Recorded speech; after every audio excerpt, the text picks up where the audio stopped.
Hi, my name is Lisa. Now we're going to get into a little bit about how to use a light kit. Okay, so what I've got here is this big black case considered a light kit. Inside it's got very fragile pieces. It's got lights and also the tripods that the lights go on. So to use this, we open this up, and here are the pieces we're going to find. We're going to find an actual light here. It's called a Lowell on side. It's just a straight floodlight. And then we've got the stand that this goes on to. It's got its own special stand, kind of like the camera has a tripod. This is kind of like the stand for the light. And then here's something very important. It's actually a hot pad. After these lights have been turned on, they get very, very hot, and so you don't want to move them without one of these. You'll singe your little fingers. Okay, what you also might find is one of these. These are spare lamps. Lamps are very expensive, and they go into the camera, so I would suggest if you need to change out the lamp, you talk to your instructor and not try to do it on your own, but you may see this in the case, and that's what it is. Okay, so let's go ahead and set this up. Now, why would you want to use a light? If you're in an office setting indoors like this, you may find that the fluorescent lights are not sufficient and your interview subject looks a little bit dark. So then you may want to use the light. Now the trick is in office spaces, obviously you don't have a lot of space. You may be up against the wall. You need to have sufficient amount of room between your interview subject and your light. Usually about 10 feet, so you don't have the light too close to your interview subject and wash them out. Okay, so we found a spot, a good spot here to set up our light, and let's go ahead and set it up. So first thing we want to do is set up our stand. We want to go ahead and make it about eye level. And before I get too high, let's go ahead and just set this up. And now we want to hook the light to the stand.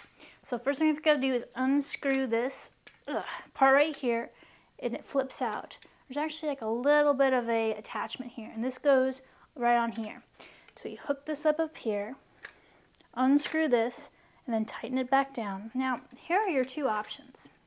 You can either point this directly at your interview subject, or another trick is you can actually tilt this up, open this up, and bounce it off the ceiling. This gives it a very nice soft light, and it's not a direct light, very harsh light. It's a very soft kind of diffused light. Now, this doesn't work great with dark walls. We happen to be in a cream color, almost white colored wall room, so if it goes off the ceiling, it'll be very bright still and still add a little bit of something. Okay, so once you've got it set up, you plug this in,